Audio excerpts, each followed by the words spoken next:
Hi there folks, my name's Nova24 and welcome to another little review of an FSX Steam Edition product. So today we're going to be having a look at the recently released Virtavia Grumman Hawkeye E-2C.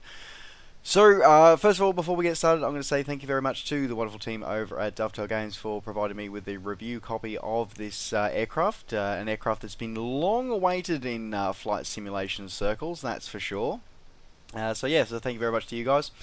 Alrighty, what we're going to do is we're going to do what we traditionally do with these. We're going to be going for having a looking at the exterior here. We're going to go for a quick test flight, and of course, because this is a carrier-borne aircraft, we're going to be going in for a carrier landing, and we're going to be doing a carrier takeoff as well. So look forward to that later in the video. Alrighty, so as I said, we're going to get started here looking at the external textures as we do the walk around of the aircraft. So, alright. So first off, probably one of the first things that you'll notice is that this aircraft is devoid of markings. So this is a policy of Dovetail Games. I've covered this off in previous review videos as well.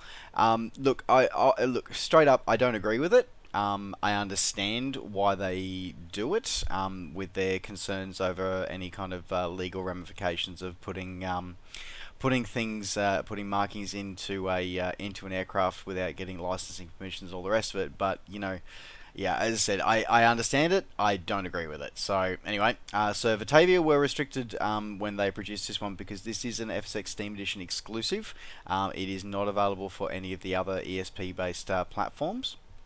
So Virtavia were restricted to only producing a generic color scheme for it. So you get two color schemes. You get the grey and white, which was a common thing throughout the 80s and 90s, and then you get an all over lower visibility grey as the alternative color scheme. So bit of a shame with that, but good news though with the latest update. Virtavia have released the paint kit for it. It is available from Virtavia's website, so head over to virtavia.com if you do want to try your hand at repainting it to form a different livery. Anyway, so yeah, it's my only sort of issue with the textures is the fact that, you know, it only has that. But anyway, moving on, not going to be able to change that one. Otherwise, the external modelling is quite nice. So you get the fully detailed with the propellers. You've got then they are fully movable through the full pitch range. As you can see, we've got the wings folded here. So the wing fold mechanism does work correctly and does all display. In terms of exterior animations, there is an animation for the rotordome. So the rotordome will rotate from a switch in the cockpit, which we'll have a look at later. And otherwise, the only other really external animation is the oil cooler flaps and the crew door here, about located just halfway down the aircraft. So the animation-wise, it's very limited. Interesting enough, if you're sort of asking about in-flight refueling, this aircraft actually doesn't have in-flight refueling capabilities. Only the Israeli ground operated ones were the only ones ever fitted with in-flight refueling capabilities. But otherwise, the textures for what they are a good, very good quality, and the model is a very good representation of the E-2C Hawkeye. Now, just a quick note as well before we climb into the cockpit. You may notice that this has the full-bladed props. So this is a early E-2C variant. So there were 4 groups, production groups of the E-2C Hawkeye that served with the US Navy and with the French Navy as well. So the later variants were upgraded to have 6-bladed props and glass, and some of them had glass cockpit displays. These are not featured in this one. So this is a Group 0 or a Group 1 representation of the E-2C Hawkeye, not the later Group 2 with the Group 2 and Group 2 Plus, which had the navigation and glass cockpit upgrades and the engine updates as well. So just bear that in mind as well. So it is the classic one. Alright, well that's enough of us circling around the outside of the aircraft. Let's jump into the office and shall have a look at everything inside. Alrighty, so here we are in the cockpit of the E-2C Hawkeye. As I said before, this is all steam gauges, so this is not one of the later variants which had the glass cockpit displays or some of the abilities to fly the GPS approaches to the carriers, so that is not featured. This is one of the early production models. But overall, the modelling is quite nice. However, something that is common with Virtavia products is that the modelling is there, but a lot of the cockpit functionality, a lot of the buttons and switches don't do anything and don't work. So, Virtavia again is another developer that balances realism and detail with ease of accessibility as well. So it's a fine balance, it's a fine line they walk. But overall, I think they've done quite well with this one. In terms of functionality of the aircraft, as I said, a lot of things are sort of switches are reused for sort of purposes within FSX. Like for example, the fuel enrich switches are actually what's used for the starting, for actually to start the engine. So it's got a couple things like that. A lot of the switches down here, so we'll just actually have a scroll through. So we've got our primary flight display here.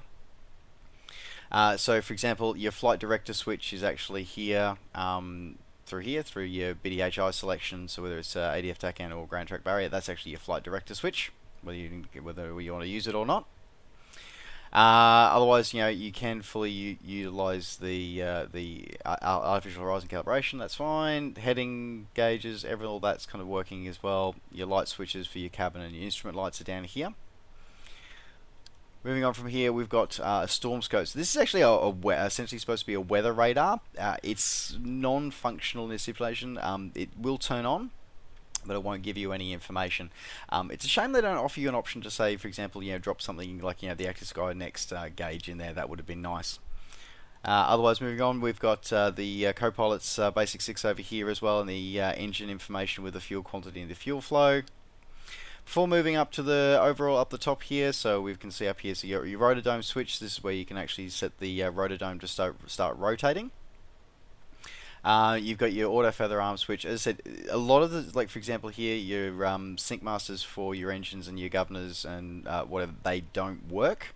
So the switches are modeled, but they're not actually functional inside the simulation. The fuel enrichers switches, as I said, they actually serve as the actual starter switches for the engines. Moving across to the top center console, so we've got the lights up here as well. Interestingly enough, the console light switch up on the overhead doesn't work. You have to use it from down below behind the control column. You can still use your floodlights though. You can turn your white lights on. Most of your external lights are all controlled from here. Not all though, so and we'll get to that when we get to the shift pop-ups in just a moment. Your basic nav frequency, your nav and communication frequencies can be found up here as well. The TACAN, although it's modelled, again is not actually functional inside the simulation. Alright, so you can go switch here to dump cabin pressure, and you can pull your fire extinguishers on your aircraft as well. Bleed air controls not so usable. Not usable there either. The information here for your prop de-icing, so you can actually go through and actually just check which one it is on which blade. Unfortunately, again, that switch is not modeled, it's just an overall prop de-icing gauge. So there you go. Alright, moving down onto the center console, all essentially this information up here is essentially not very, sort of it works, but it doesn't actually do anything. So you can't actually put any data entry in, you can't set your nav modes or Doppler controls or anything like that. That can't be done. Anyway, otherwise controls here, you got your landing gear control here. Throttle controls for U2 engines. Cat grip, by the way, that's where the crew hold on to during catapult launch, just FYI. Flap controls over on the side here. This is down here your hook drop lever as well, so if you don't have it bound to a shortcut key, you can drop the hook there. Alright, down here on the bottom left, this is your autopilot. So most of the autopilot controls are on a shift pop-up, but your basics are here, including your master autopilot power. You've also got then your attitude hold, your approach holds, altitude, heading, and course holds are all here as well. Trim indicators there. Parking brake in the center. Over here, in terms of the actual sort of IFF system, nothing is functional except for 3A, which is where you use your standard civilian transponder code, which you can just scroll through and actually use doing the up and down using the scroll wheel. So that can all be changed through there. Alrighty, that pretty much summarizes the cockpit there. So that's pretty much it. Alright, I do want to show the shift pop-ups. So there are 3 shift pop-ups available, 2 for controls and 1 for the standard GPS 500 unit. Alright, so we'll go to the shift 2 is your autopilot system. So essentially for entering any of your autopilot details, if you do want to set any altitudes and stuff like that, you do all set it through here. And actually this is where you can use your autopilot setup. So it's actually a bit easier doing it than doing it from down in there, because this time you actually get the readouts as well. Incidentally, this gauge is also reused in several other Virtavia aircraft as well. So just FYI, I recognise that from the Marlin days, that's for sure. Alright. The Shift 3 pop-up is the one for your nav and com radios. Nav 1, Nav 2, com 1 radios are all there. ADF, transponder, everything is set up here as well. This is also where you use your battery and your engine generators, avionics and pitot heats, and de-icing all gets done from here. So which is a bit odd. Yeah, as I said, there's all these switches up here, but not all of them are actually the ones that you need to start to do a cold and dark start, for example. They're actually on a shift pop-up. Not quite sure why they did that, but sure, bit of an odd thing. But hey, that's their call for that one. And the other shift pop-up is the GPS, which I won't show you because we're all very, very familiar with the GPS 500 unit built into FSX. Alright, what I'm going to do is I'm going to quickly pop this one onto another screen, and we're going to do a cold and dark startup for this one.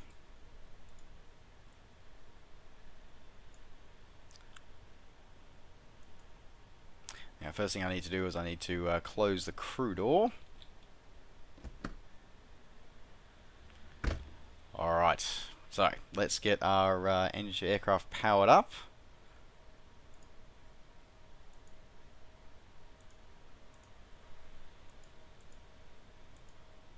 Okay, so just switch on my battery, avionics, generator 1 and 2 masters. Alright.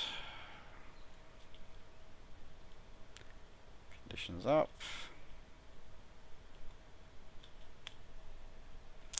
Okay, master caution on.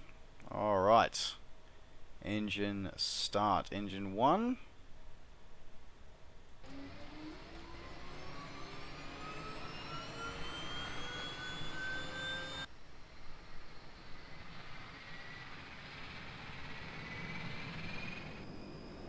There we go, engine 1 running.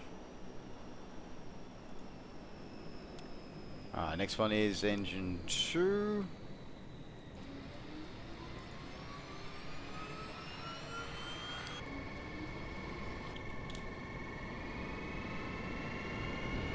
There we are, 2 engines running.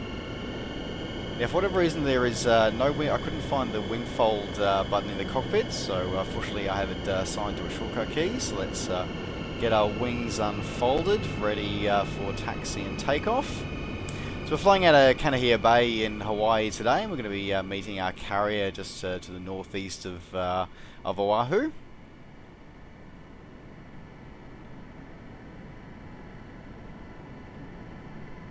There was just something cool about watching carrier aircraft's wings fold and unfold. There's just something cool about it. There really is.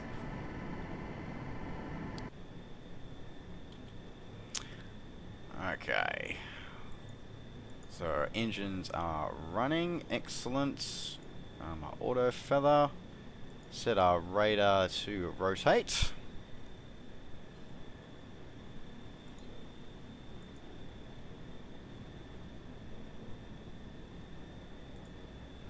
Alright, so now let me just go down and now we can disable our master caution.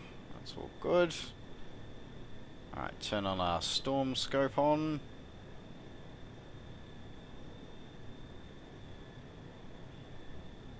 And do its little self-test.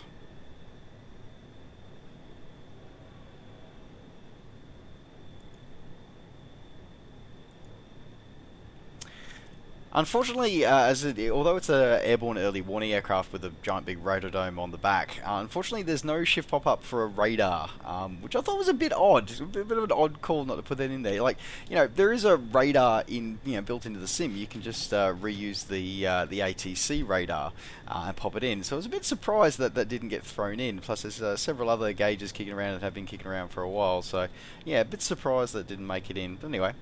Alrighty, so what we're going to do is we're going to release our brakes and we're going to taxi out, we're going to take off and we're going to be heading east and then turning northeast as we go to meet our carrier, and we'll have a look at the aircraft externally a bit more as we do that.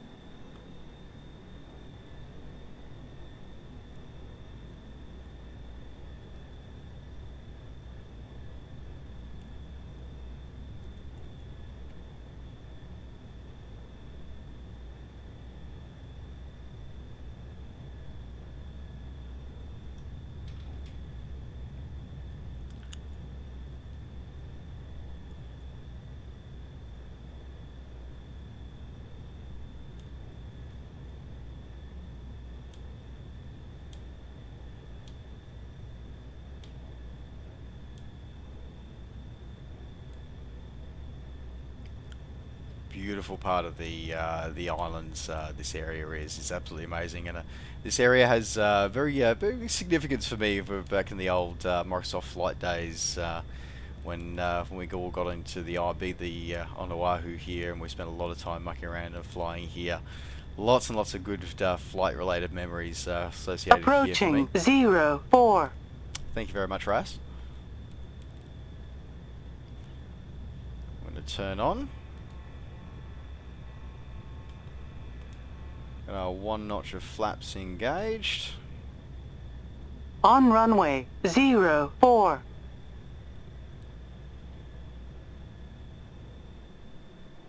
Alright, so we're here on the runway. Now before I take off, I'm going to quickly set some autopilot stuff up.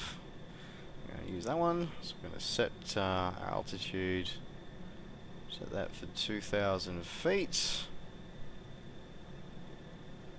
Now, by the way, the GPS nav switch can be found on the shift through pop-up, or otherwise that one can be found down here. So I have set that one to GPS. Excellent. Alrighty. Looks good. Alright. Take off. Power up. Brakes off.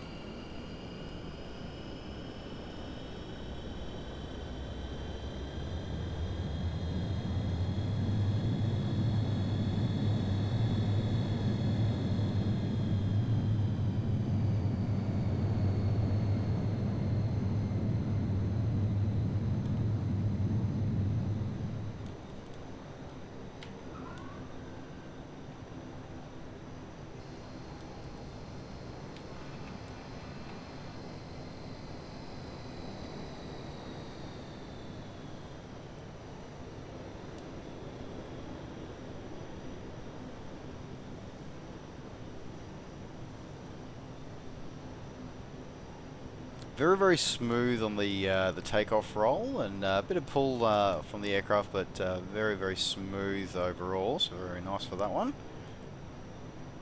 Level out at 2,000. And the Allison turboprops are very powerful, so we can back the throttles off quite a bit for that one now. Turn onto our course as we head out east. As I said, we're going to use a combination of the shift pop-up for the autopilot as well as the one that's in the sim. So we'll use our autopilot master on. Altitude hold. Oh, we'd overshot our altitude a little bit. Just a little bit. See, the climb rate on this thing is phenomenal. It really is.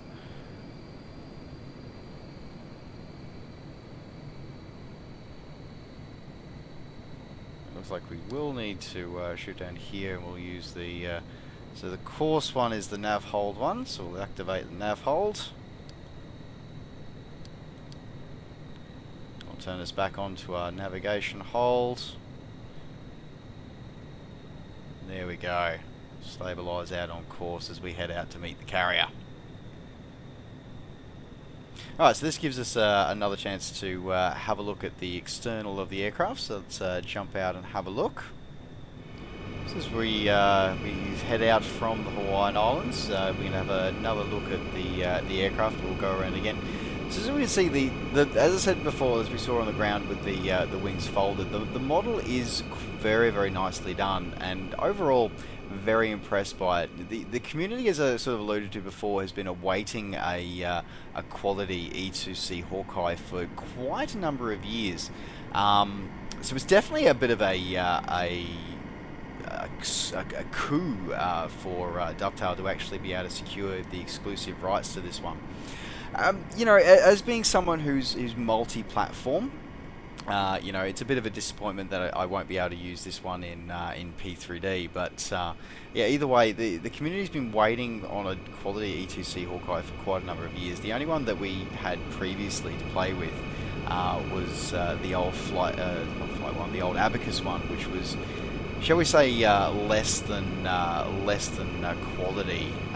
So yeah, it was really definitely very much a highly anticipated release, and when everybody heard that Virtavia were working on one, there was a lot of excitement, and I think overall they've delivered quite well. As I said, the quality of the model is very good. There were a few issues during the initial release, but they've all been fixed with the latest patches, so which is good to see. And overall, they definitely capture the characteristics of the E-2C Hawkeye as we sort of traditionally see it in Top Gun and various other films out of the 80s and the 90s.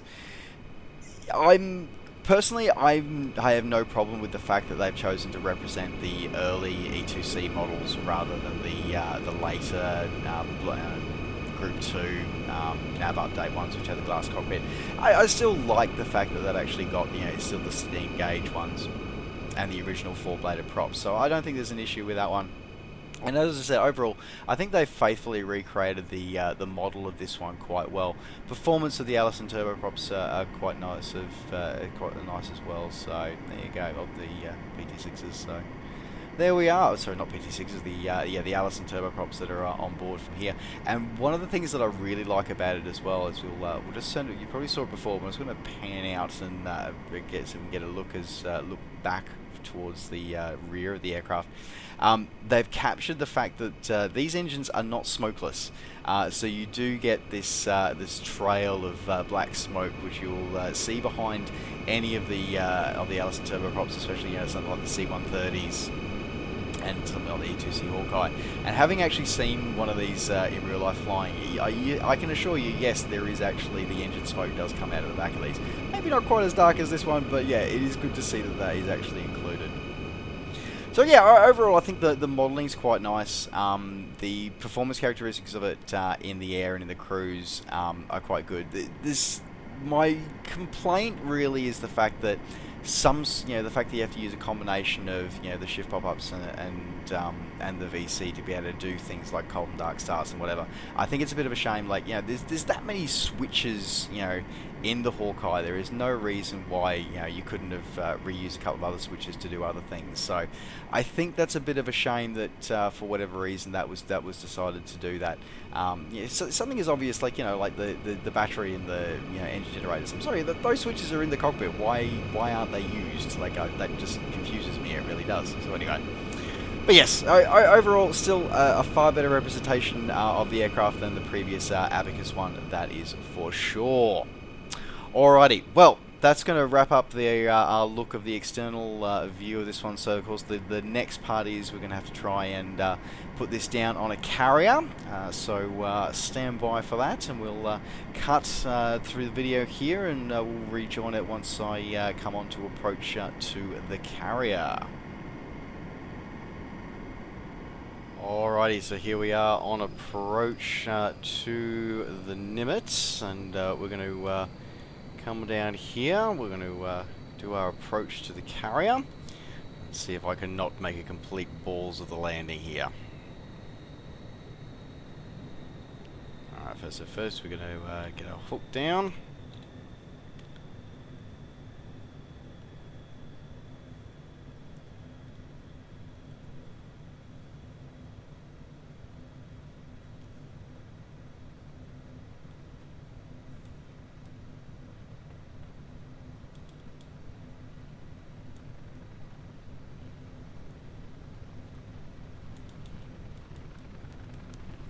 brake over the top of the carrier.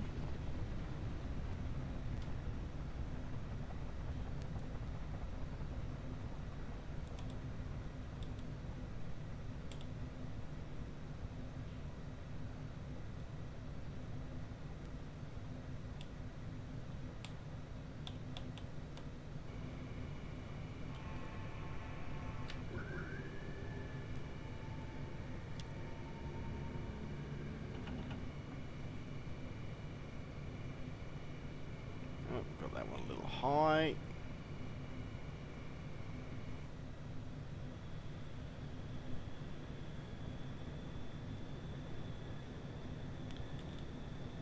Definitely a little high on the carrier there.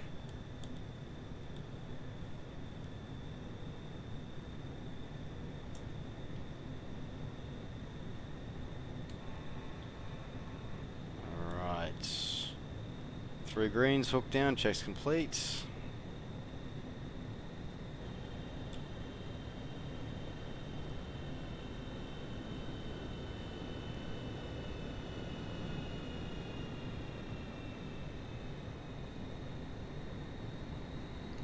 Low.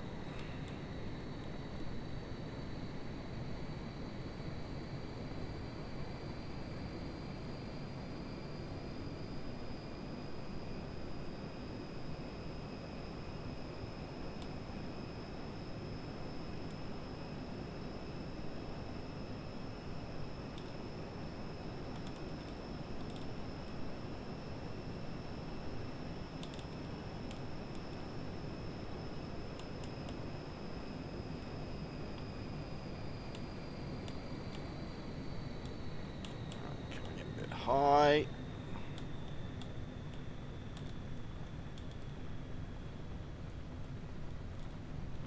I've got many friends who carrier ops pilots who'll be shaking their heads watching this right now, I think.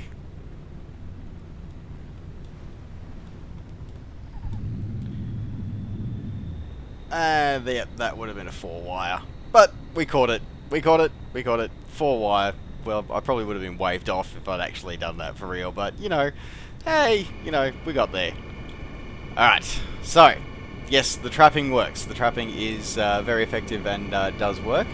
So, of course, the next step is we're going to have to take this beautiful beast off and see how she goes on the launch. Alright, so we'll retract our hook there. And we'll maneuver ourselves into position on the catapult. She just really looks at home on a carrier, doesn't she? Just so you folks know, I am using the AI Carriers 2, and I'm using the Javia's HD Nimitz. That's what this one is, the HD Nimitz pack. That's what we're seeing here on the carrier landing. So we'll back this up a little bit, and then we're going to go hooking onto Cat 2. We will.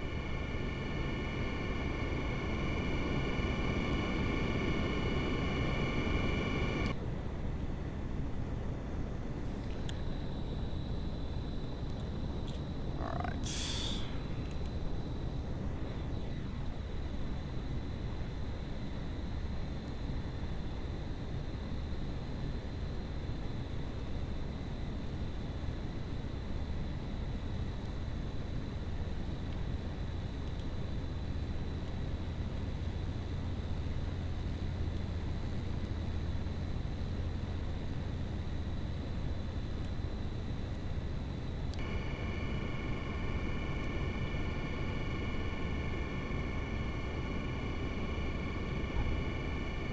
So there we are, locked in. Dimensions are correct. It's always something to sort of check, you know, because sometimes developers get the scale of the aircraft not quite right, but no, dimensions are right. We slot right into the Cat exactly as we should do. All very nice, all very, very cozy and tight there. But yes, we are locked in perfectly well as we should be. I can just imagine there's nothing like being shot off a carrier catapult. I'm sure there's nothing like it. It's just, yeah, going from 0 to flying speed in that time. Alright, okay, speaking of which, let's get this underway. We've got the tail strike hook out there. Alright, okay, enough waffling, let's get underway.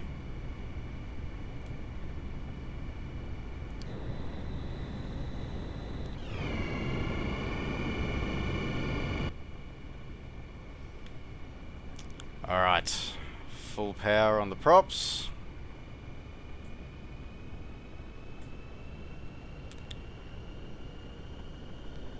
And green for launch.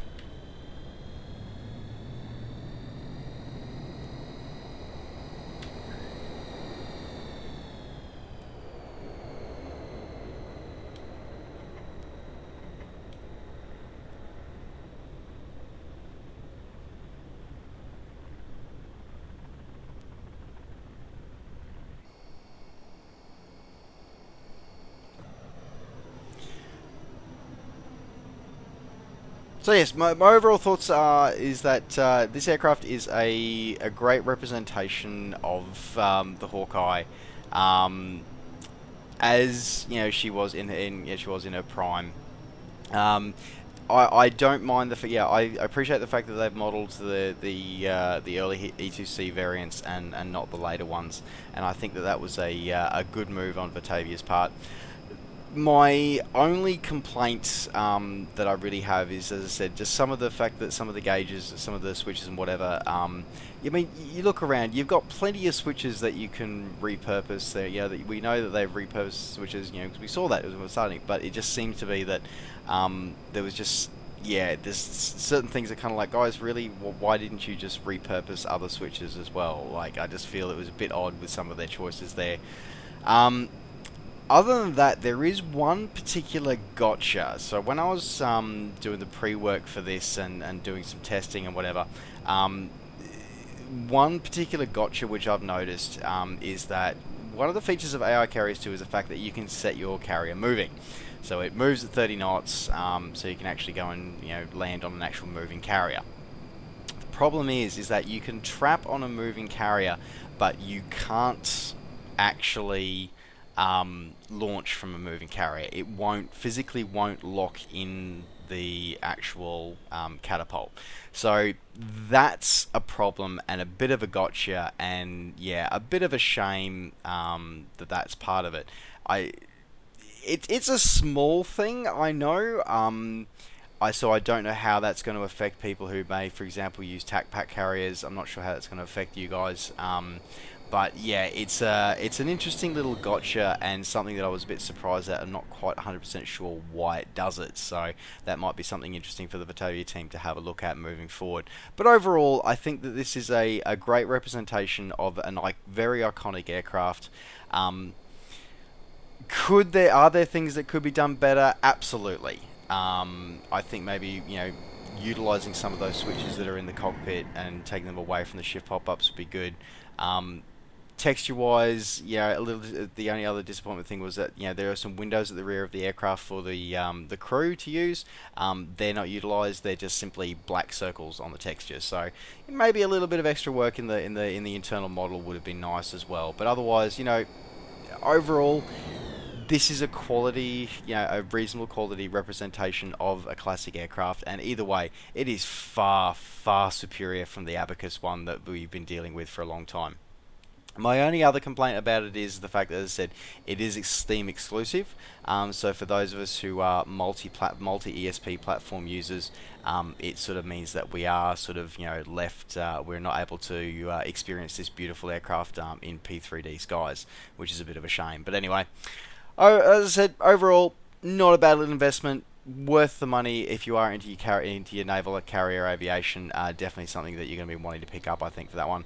And all I can say is I hope that we see maybe even see an ESC2 Greyhound maybe soon. Would be nice as well, considering it shares commonality of the parts. There you go. Alright folks, thanks very much for joining me in this review of Virtavia's E-2C Hawkeye, recently released for FSX Steam Edition.